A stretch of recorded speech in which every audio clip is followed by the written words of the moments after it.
नमस्कार फ्रेंड्स। तो कैसे हैं आप सब? आशा करता हूँ सब बहुत अच्छे होंगे। आज हम डिस्कस करने वाले हैं जॉन मिल्टन के बारे में। तो जॉन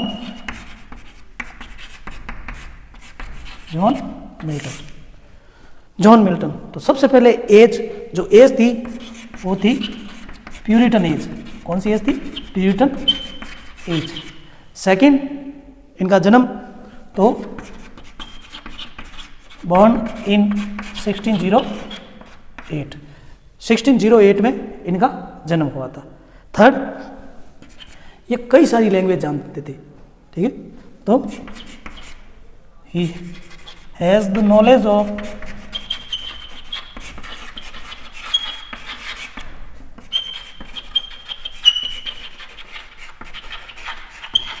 मैनी लैंग्वेज, ये कई सारी लैंग्वेज को जानते थे। और ऐसा कहा जाता है कि इंग्लिश लिटरेचर के सबसे ज़्यादा पढ़े लिखे थे जॉन मिल्टन।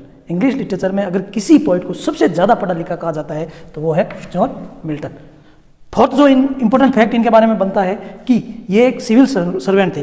तो he was a civil servant in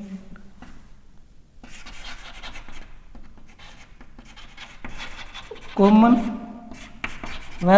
of England. कॉमनवेल्थ ऑफ इंग्लैंड में ये सिविल सर्वेंट थे। जिस समय क्रोमवेल का शासन था तो क्रोमवेल के शासन में ये एक सिविल सर्वेंट थी। इन्होंने 3 शादियां की, टोटल 3 शादियां की। तो ही मैरिड थ्राइस। इन्होंने 3 शादियां की। जो फर्स्ट थी मैरी कैथरीन और थर्ड थी वो एलिजाबेथ। जो मैरी थी वो इनसे लगभग आधी उम्र की थी, half of the age of John Milton थी। ये 3 शादियां इन्होंने की, ठीक है। इनसे इनको तो 4 बच्चे हुए थे। ये फर्स्ट बच्चे के मतलब जन्म के टाइम ही इनकी डेथ हो गई थी और ये थी इनकी एलिजाबेथ, इनकी थर्ड वाइफ। तो ये थे कुछ इनके बारे में इंपॉर्टेंट फैक्ट। और ये 1660 तक पहुँचते पहुँचते ये बिल्कुल ब्लाइंड हो चुके थे, ठीक है। तो 1616 तक, ठीक है, आप लिख सकते हो टिल 1660 ये कंप्लीटली ब्लाइंड, ये बिल्कुल ब्लाइंड हो गए, बिल्कुल अंधे हो गए थे। तो ये है जॉन मिल्टन के बारे में कुछ इंपॉर्टेंट फैक्ट। सबसे फर्स्ट तो इनकी एज जो थी वो थी प्यूरिटन एज। सेकंड, ये 1608 में इनका जन्म हुआ था, ठीक है, लंदन में हुआ था। और लंदन कहाँ पड़ता है? इंग्लैंड में। थर्ड फैक्ट इनके बारे में कि इनको कई सारी लैंग्वेज का इन्होंने मतलब पढ़ रखी थी, इनको नॉलेज था। और इन्होंने जो 15 ईयर की एज में, ठीक है, 15 ईयर की एज में जब ये 15 ईयर्स के थे तब इन्होंने 2 होली सॉन्ग्स लिखे थे, ठीक है।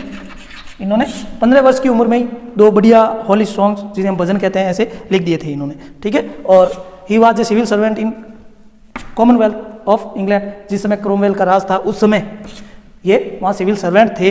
और इन्होंने 3 शादियाँ की।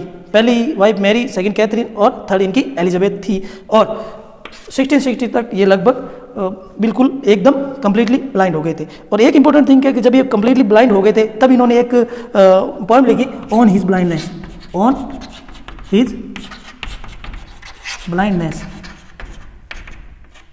ये काफ़ी इंपॉर्टेंट पोएम है और कई सारी यूनिवर्सिटीज़ में ये कोर्स में ये पोएम होती है। और ऑन हिज ब्लाइंडनेस में इनका जो इंटेंशन है, इनका जो बताने का तरीका है, तो ये कहीं कहीं गॉड को बहुत अच्छी तरह से ये प्रेज करते हैं। तो ऐसा इस पोएम में है। अब हम देखते हैं कुछ इनके इंपॉर्टेंट वर्क्स के बारे में। सबसे पहला इंपॉर्टेंट वर्क है on Shakespeare, second L allegro और थर्ड है एल पेंसेरोसो। ये एल एलेग्रो और पेंसेरोसो है ना, ये दोनों ही आपस में कम्प्लीमेंट्री वर्क्स है। इसका मतलब तो होता है हैप्पी मैन।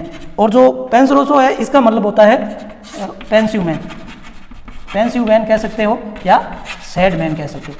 इसका मतलब या तो पेंसिव मैन या सैड मैन। तो एल एलेग्रो का मतलब हैप्पी मैन और एल पेंसेरोसो का मतलब पेंसिव मैन, सैड मैन। कई बार पूछा भी जाता है एग्जाम में। फिर A mask presented at Ludlow Castle. और उसके बाद लिसिडस ये एक एलिजी थी, ये एक एलिजी थी। और एलिजी थी तो किन की डेथ पर थी, तो ये इनके एक फ्रेंड थे जिनका नाम था एडवर्ड किंग। क्या नाम था? Edward king. एडवर्ड किंग की जब डेथ हुई तब इन्होंने ये एक एलिजी लिखी जिसका नाम था प्लेसिडस। और फिर great epic poem paradise lost, ये एक एपिक पोइम है, ये एक एपिक पोइम है जो कि ब्लैंक वर्स में लिखी, ब्लैंक वर्स में लिखी। बहुत ही इंपॉर्टेंट वर्क है अगर इंग्लिश लिटरेचर के परिप्रेक्ष्य में देखा जाए।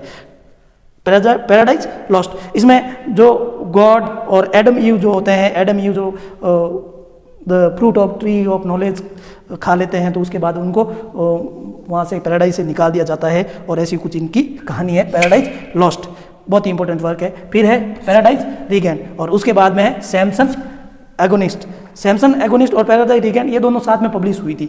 तो सैमसन एगोनिस्ट की कुछ कहानी इस प्रकार है कि इसमें सैमसन इसका हीरो होता है, इसका हीरो होता है सैमसन, और जो हीरोइन होती है वो होती है डेलिया। हीरोइन होती है वो कौन होती है? डेलिया। तो सैमसन और हीरोइन जो डेलिया होती है, इन दोनों के बीच में बहुत अच्छी तरह से प्रेम होता है, ये एक दूसरे से बहुत ज़्यादा प्यार करते हैं। ये जो सैमसन होता है ये एक मतलब बहुत ही बाहुबली हरक्यूलिस हीरो होता है, और इनके जो दुश्मन होते हैं उनसे ये कभी हारता नहीं है। उसका कारण होता है कि जो सैमसन के जो बाल है ना, इनकी जो पावर है ना वो सैमसन के बालों में थी। सैमसन की जो पावर थी वो सैमसन के बालों में थी, लंबे लंबे बाल थे और उन बालों में सैमसन की पावर थी। उसके कारण ये अपने दुश्मनों से कभी हारता नहीं था।